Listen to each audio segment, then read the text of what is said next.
Consider supporting this podcast on Patreon.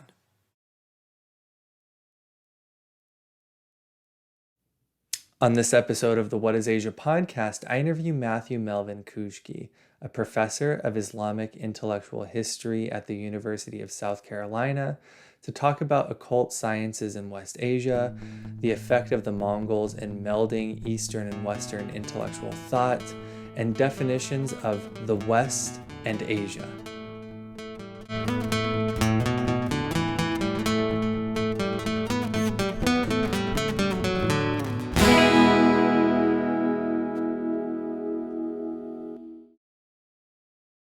Dr. Melvin-Koushki, thanks for coming on this episode of the What is Asia podcast. Thanks so much for having me. Looking forward to the conversation. So just to start off, I'd like to pull a quote from one of the materials that you sent me in preparation for this interview. You write in your research that surveys of some of the most notable strategies of religio-political legitimation pursued by the Islamic empires of what may be termed the High Persianate period constitute members of the vast Persian cosmopolis, reaching from the Balkans and Anatolia and in the West to China and India to the East. So I guess you could start by introducing a little bit about what your research background is, and then take this quote and sort of elaborate on that for us. Sure, absolutely. And again, I'm delighted to be on What is Asia podcast, because I do have a lot to say about that definition, the territorial definition, but also the conceptual definition of Asia, especially in modern academy. Generally speaking, I'm an Islamicist, working mainly in Arab materials. I consider myself a historian of science, philosophy, and technology as they relate to the great empires of the early modern Persianate era, or the Persianate world, Timurid, Akbayunlu, Mughal, Safavid, Ottoman, basically spanning a full third of the human race, right? In mostly in Asia, but also into North Africa and East Africa. So it's also Asia, but Indian Ocean arena, right? This is very, very important for the circulation of texts, of science, of philosophy, and of technology. So I'm more on the intellectual history side of things. But again, these empires are very much successors to the Mongol Pan-Asian Empire, right? They're all very consciously imitating Mongol universalism, using certain sciences and technologies, especially the occult sciences. So I specialize in the occult sciences specifically as part of history of science, but also the history of empire in the Persianate world. The Mongols really kicked things off with their extreme enthusiasm for astrology in particular, which becomes, it's very, very important from all over Asia for a very, very long time, obviously. As an elite science, especially as a political science, a primary political science, in fact. History wasn't so much a science, right, a rigorous science, insofar as astrology is incorporated into historiography across Asia in the early modern period. It becomes more scientific. You have scientific arguments for the legitimacy of kingship, specific sovereigns, and so on. But I also work on the technologies, the applied occult sciences, like talismans, right? How do you make a king's body an actual piece of technology, a talisman that unites heaven and earth, unites all opposites, Muslim and Hindu, and Greece. That's another very popular binary to be married, and this is very much the project of these empires, these Persian empires. So just to sum up, history of science, philosophy, technology, as they relate to empire, and as they relate to realizing the Mongol legacy of universal empire, right? Such that Persian, much like English today, becomes probably the most spoken elite or scholarly language across, basically the Mediterranean to the Pacific Ocean zone, even more so than Arabic, in fact, such that Persian becomes a language of poetry, certainly New Persian, post-Arab conquest of Iran. But it becomes a language of philosophy and science, and also becomes the primary language where you have another translation movement, or translation movements just as important as the Arabic to Latin one in the far west, as I call it, in Western Europe, from Sanskrit to Persian, and also from Chinese to Persian. So Persian becomes the main interface with Chinese and Sanskrit religion and science in that sense. So really, when we're talking about the Persian cosmopolis, again, we're talking about a third of the human race in, say, the 16th century. We're talking about the history of basically everything, right? Science, philosophy, religion, empire. We're also talking about Persian as the main parent language for Urdu, or Ottoman Turkish, for Bengali, right? For it's very much into Malay as well. So we can even extend it to the Southeast Asian context. So the Persian cosmopolis, or the Persianate world, is basically from the Eastern Mediterranean, including the Balkans and Egypt, to effectively Indonesia, with the primary areas of prestige, scholarly prestige in Persian, being the Ottoman, Safavid, and Mughal empires. So that's the Persian cosmopolis.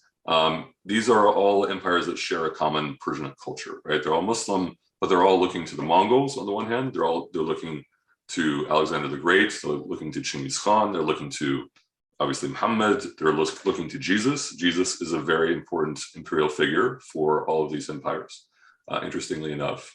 So they're using a shared vocabulary of sovereignty and of science that is very universalist.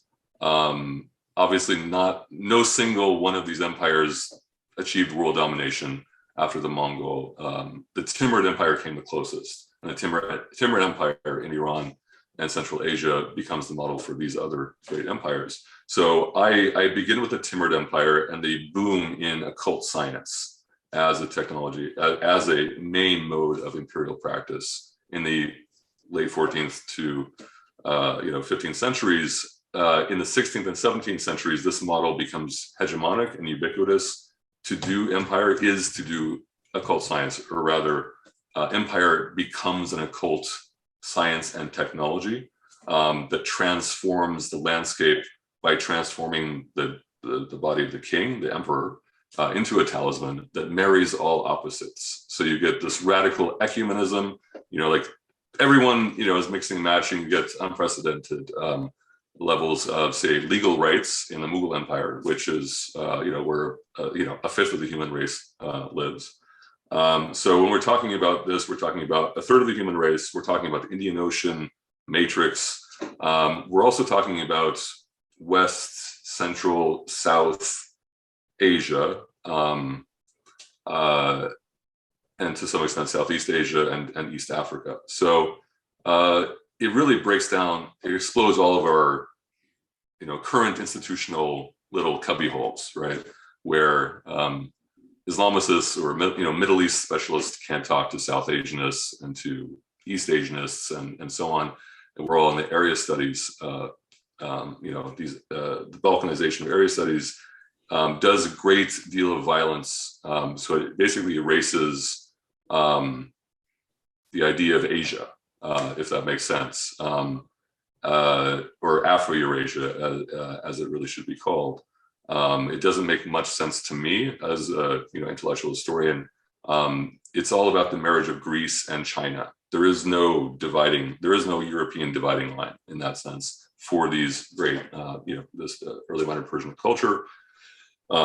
Spain, Iberia, Spain, Islamic Spain, and China also sort of serve as pivots. So in a way, in the imagination of my actors, occultists or otherwise, you have to have China to Iberia. That it doesn't make sense the world doesn't make much sense otherwise. Yeah, so it explores our modern institutional boundaries. And I think we should take that more as a model in approaching what is Asia ourselves. Before we jump into the next question, just to define our terms a little bit, you've used this phrase occult science a couple of times. For people who aren't familiar, can you just briefly define what that means? Sure, it's an epistemological term more often than not. Occult is not, occult simply means something you can't see. So it's those sciences, generally speaking, where you extrapolate from visible data to non-visible data.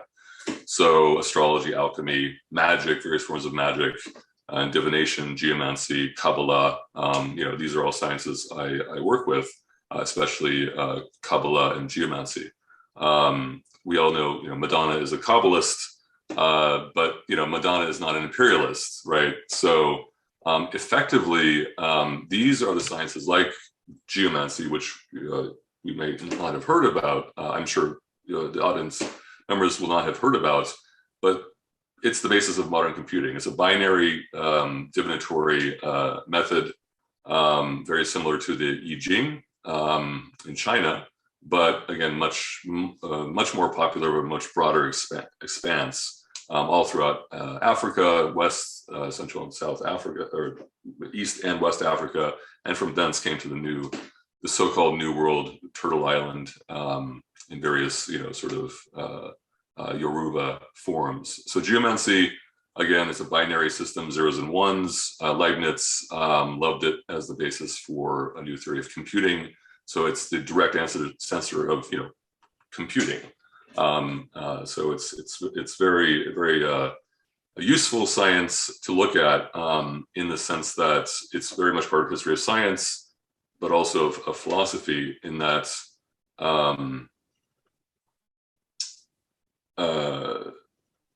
it's basically used socially and politically like we use Google, right? So it transcends elite and popular divides. It transcends sort of occult and non-occult divides as well. Everyone is using it all the time, effectively as much as we use Google, right? You use occult science to get real things done in the world, whether you're at court or you're at the market, or you want someone, you're asking about your love life, or you're consulting a physician.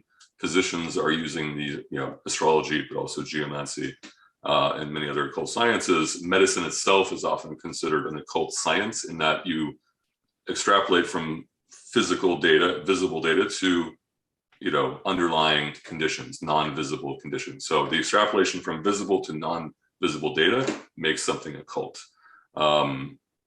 More generally, though, the term in Arabic and in Persian, the ulum al-qaribah, the gharib, or the strange or unusual sciences, I'm finding it best to translate it as weird sciences.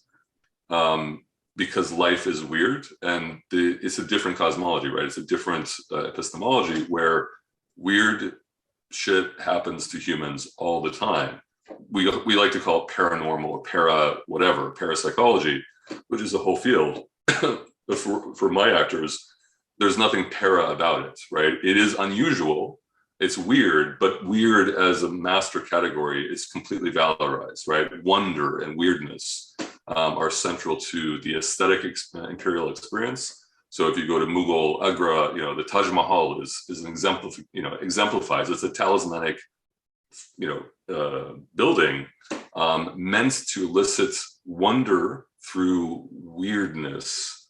I won't get into all of that. I published on that here and there, but so wonder and weirdness make these sciences not marginal, but rather mainstream and quite elite instruments of state power, but also resistance to state power, right? So especially by the 16th, 17th century, you're beginning to get grimoires, these manuals of magic, basically, manuals of occult science, become very concerned with mind-controlling tyrants.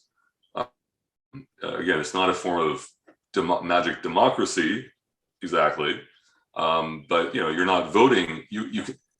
the emphasis on the need for scholars of the realm to control ethically and otherwise control a sovereign, an emperor.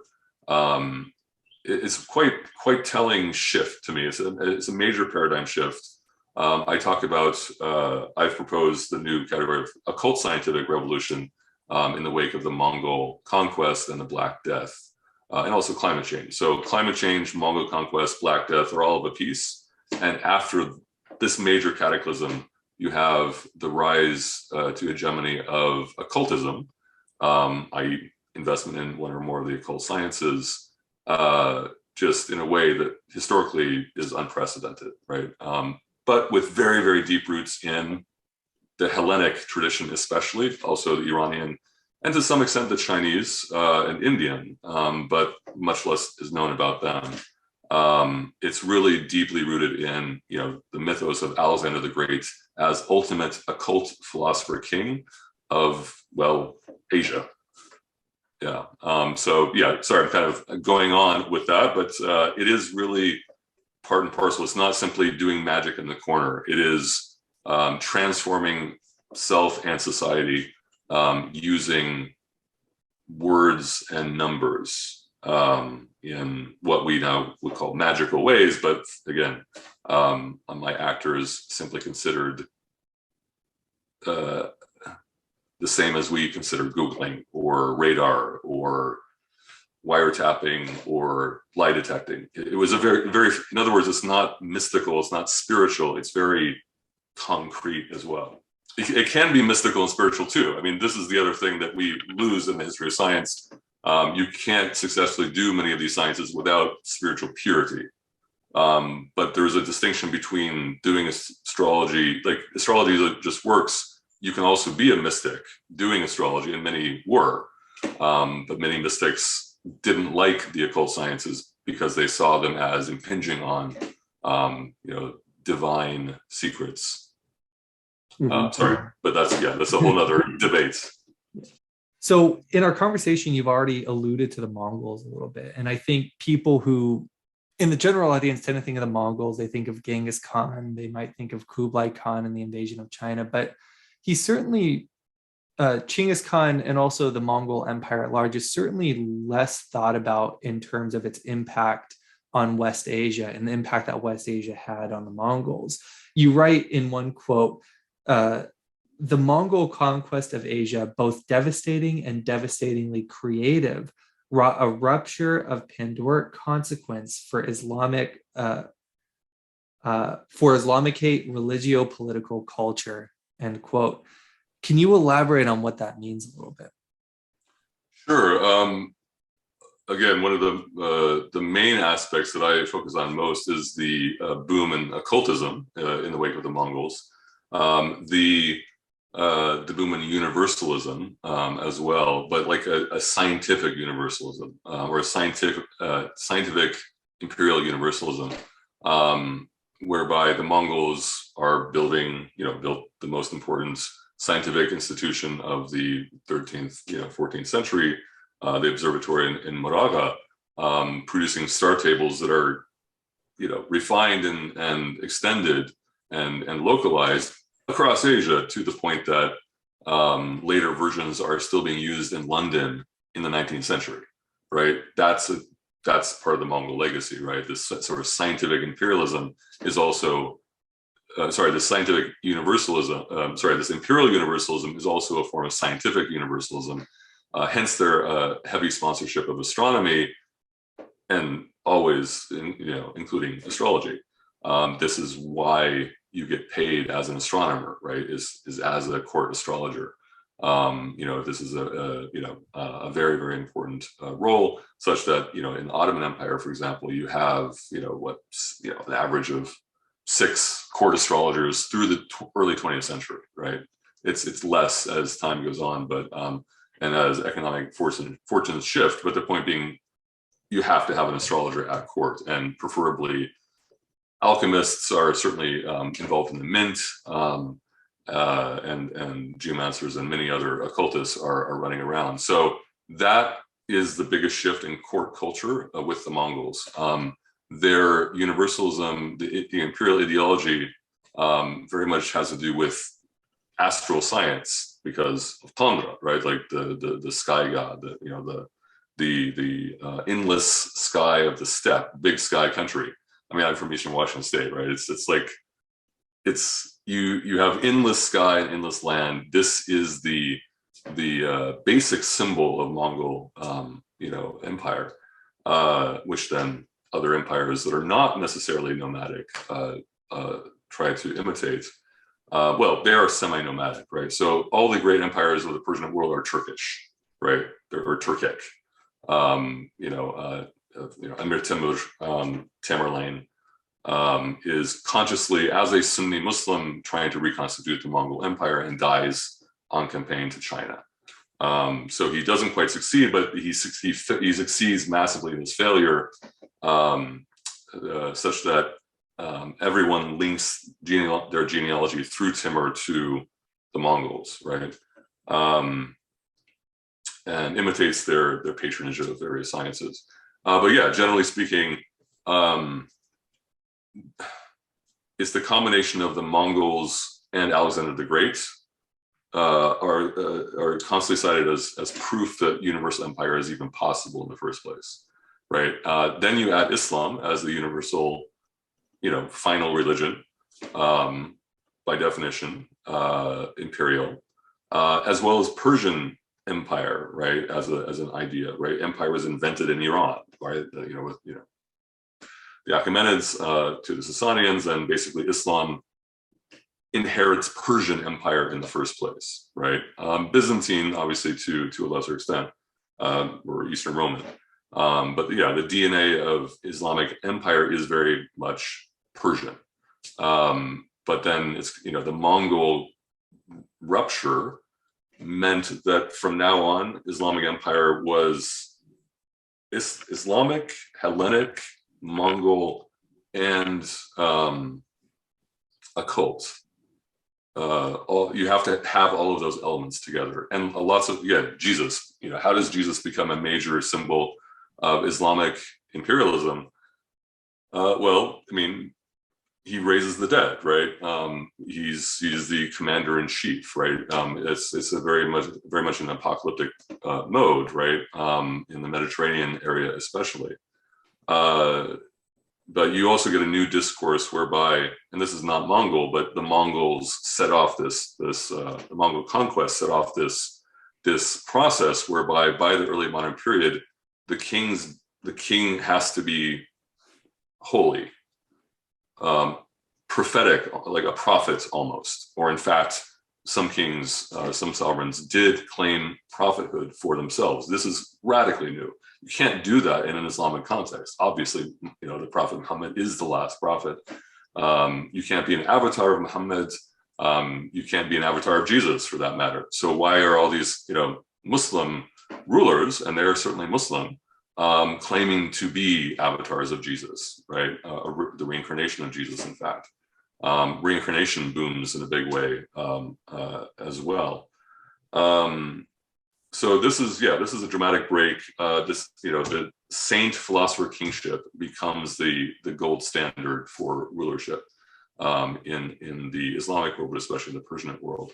You don't get that before. Saint philosopher kingship or occult philosopher kingship, whereby saints and kings, saints and sultans, are competing for the same sacral power, often harnessed through occult means, but not necessarily, right?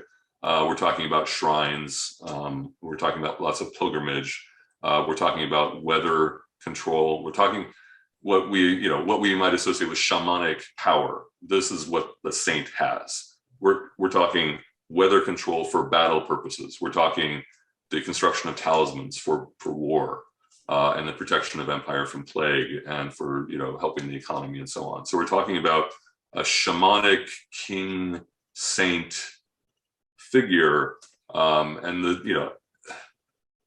again, shamanism is really very much like a Siberian thing. I don't want to get into that. But if we associate the witch doctor or the medicine man or the medicine woman or the shaman of Central Asia or Mongolia for that matter, that also kind of gets fused in.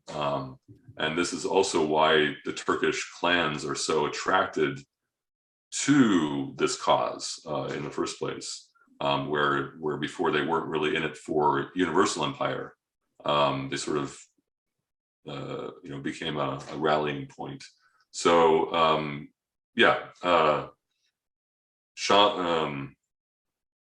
so Hellenic, Persian, Islamic, occult, the Mongol conquest made that synthesis possible.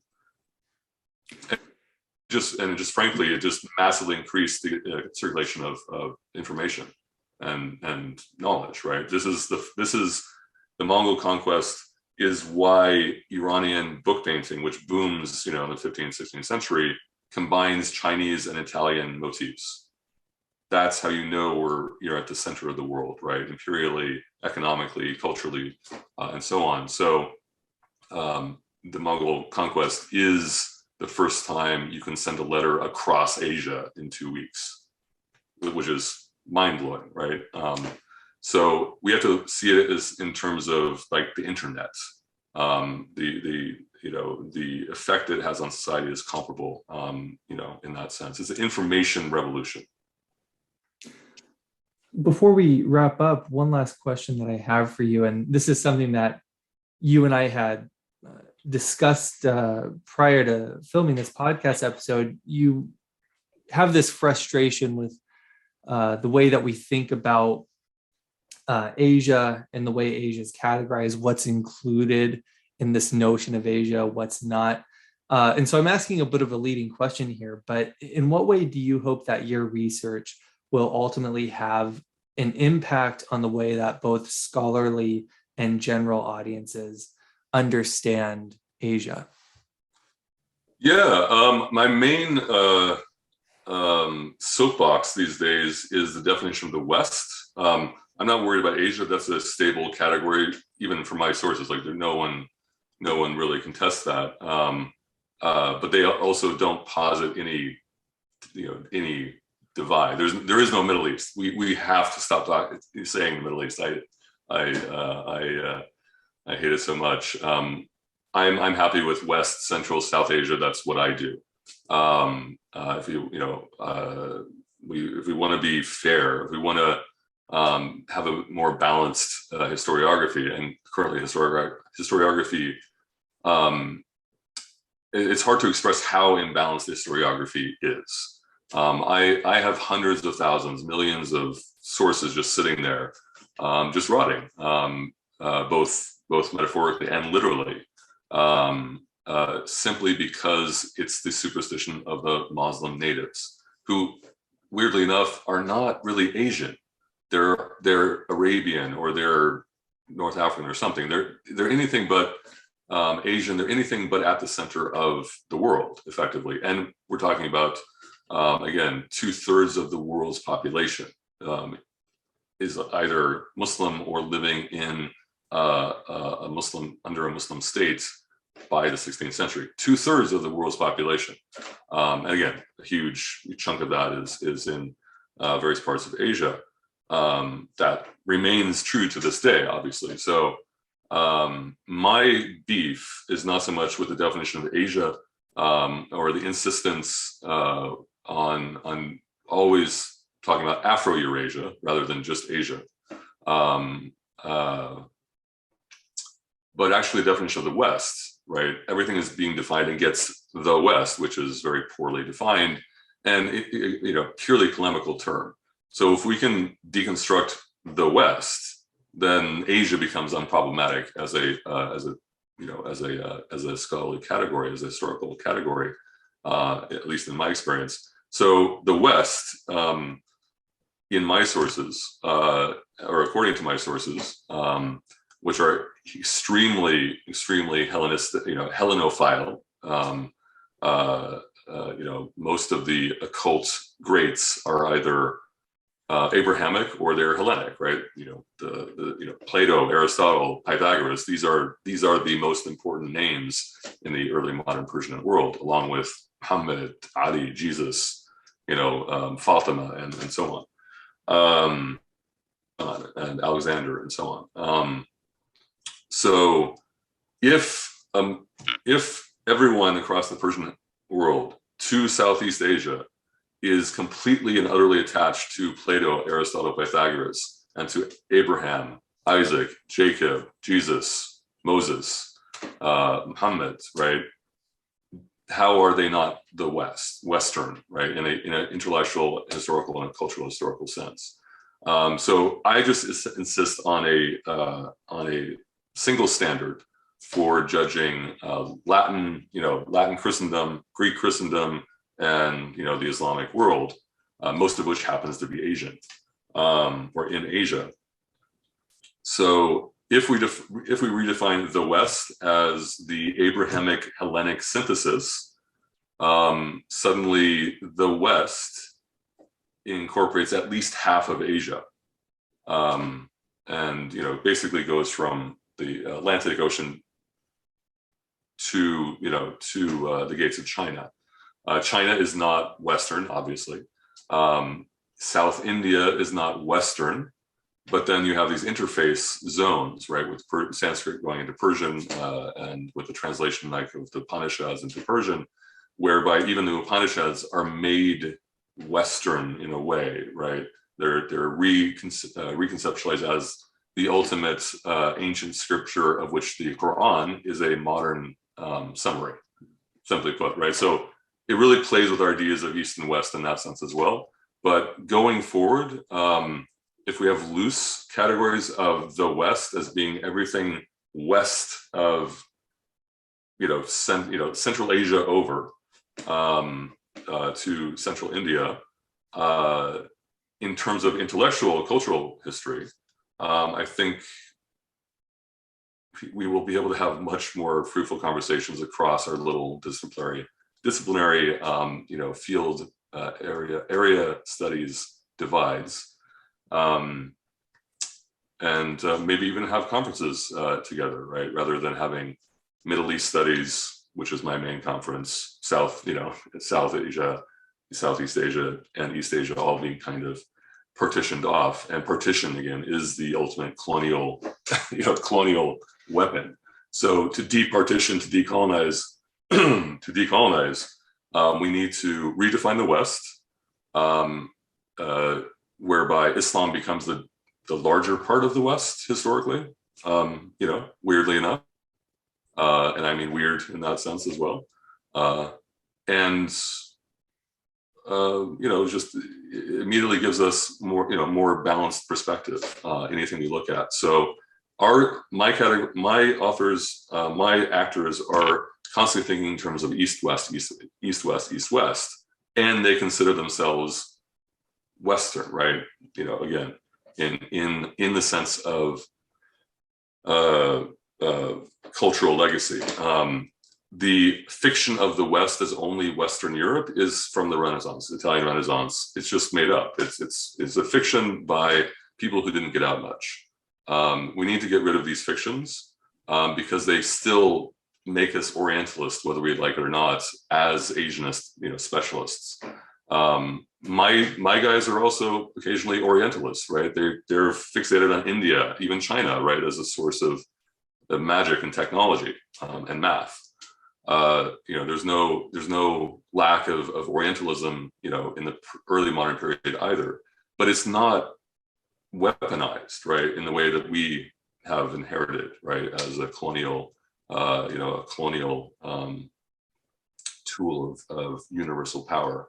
So yeah, we need to stop dividing and conquering. But if we're going to divide and conquer, we need to redefine the West as being actually mostly Asian. Dr. Melvin-Koushki, thanks for coming on this episode of the What is Asia podcast. Absolutely. Thank you much. And for those who want to see more content, you can go to the What is Asia podcast YouTube channel or nakodadefonso.com. We'll see you in the next episode.